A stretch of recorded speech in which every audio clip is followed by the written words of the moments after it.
Welcome everyone to another ThoughtLoad Thursday. I'm Nico, and today's episode is going to be about some spending mistakes. And part of the reason why I'm talking about this today is because I've been listening to an audiobook. It's actually a recording of some seminars that Brene Brown gives on vulnerability. And the audiobook is like 6 to 8 hours long. And it is incredible the way that she defines things. I'm actually going to play something for you in my next thought load. But today I wanted to cue her up with being vulnerable myself and talking about some spending mistakes. We're finishing up a money and personal finance series on our podcast, and I feel like this is kind of a good link between the two. So if you haven't checked out our finance episodes, definitely go check those out. But for today, part of the reason why I wanted to talk about spending mistakes is because we obviously learn from our mistakes, but also when we look back, at least for me, I know that a lot of those mistakes were influenced by emotions. Maybe I was pressed for time and felt a really high sense of urgency. Maybe someone else in my life was influencing me to maybe think about one purchase over another or something like that. And one of the biggest spending mistakes I think I made was buying a Mini Cooper. And I hate saying that because I really loved the car. But from everything that I've heard from previous owners and what I experienced myself having owned one, unless you buy it fresh from the factory and get some custom stuff done with it to help prevent any of those maintenance issues or any maintenance issues, you're going to run into some type of maintenance issue with a Mini. And that would be okay if the parts weren't so expensive, because they have so many nuanced parts in their cars that getting a particular part could cost you like $2,000. And that's what happened to me. And I made that purchase of a Mini Cooper just because I was in a spot in life where I could afford it, but also because I had wanted a Mini for some time. And it was, just kind of a whimsical decision, I guess. I know I did research on cars, but not to the extent that I should have when it comes to that Mini.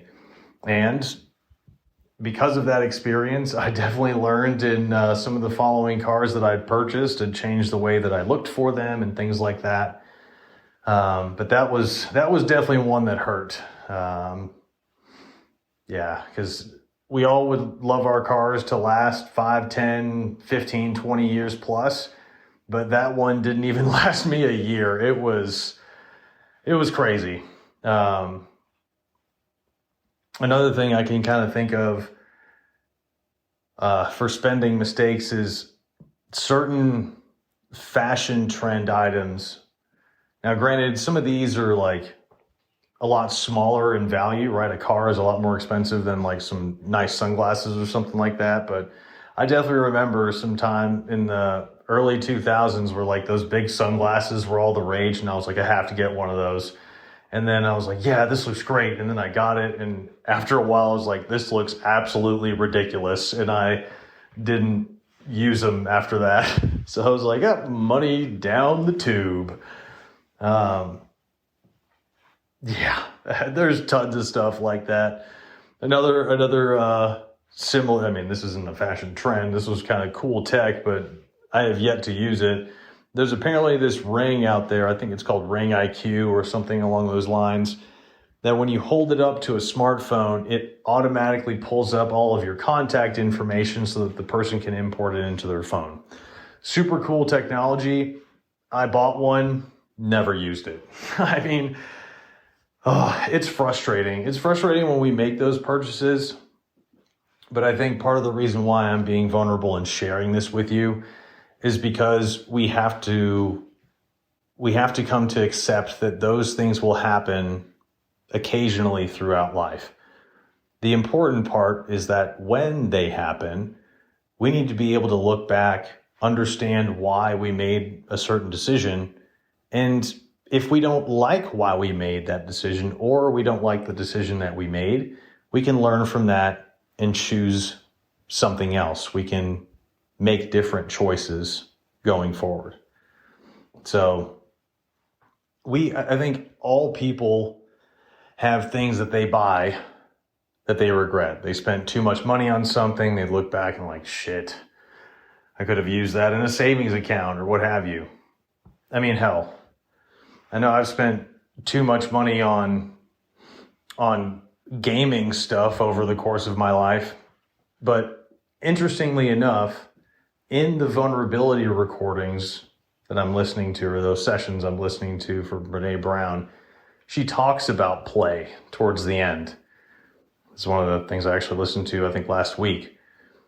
And one of the things she mentions is the definition of play. And this is actually something that she references from someone else who was researching play. And the gentleman who was doing that was originally researching violence, which is interesting when he switches from one to the other. But the way he defined play was an activity that the person does not want to end. And I'm kind of using layman's terms on that one. They used a lot better language than I just did. But the example that Brene gives when she's talking about play is if a parent is sitting with their kid and playing a board game, but the parent has a meeting coming up, or they need to cook dinner, or other chores or tasks they need to do, while they're playing that game, they're looking at their watch, they're waiting for it to be over, that type of thing. In that moment, even though you are playing a game, that is not play by the way this doctor is defining play. Play is those moments where you're running around with friends, I don't know, when you're a kid playing tag or whatever recess game you're playing, and you wish you could have stayed out there forever. That is play. And so for me, that's video games. I love all the time that I've spent playing video games, and some people say, that's crazy. Well, to me, that's play. And yes, there are negative aspects about video games, and some of those things I regret, but at the same time, there's actually some positive stuff that I've read about video games. And the important part here is that even though I spend way less money than I used to on video games, and I guess that part of it I do regret, I don't regret spending that money because those moments that I was spending in play, they made me happy. I'm okay with those choices. And I would imagine that you would be too. Whatever you define as play, if you have spent a lot of money playing, whatever that play thing is for you, if you've spent a lot of money doing that thing over the course of your life, you don't care as much that you've spent money on that. So I wanted to introduce that concept of play when it comes to spending mistakes, because I think that's important to note. If we feel bad about every single thing that we spent money on, I mean, shit, are you going to spend any money at all? Are you going to be afraid to spend money? I don't think anyone should have that fear looming over them. And since we all need play, we all need moments of play so we can disconnect from our task-oriented lives and simply just release and not think about anything, more or less. So spending money to play is a part of life. That's what I was hearing from Brene Brown.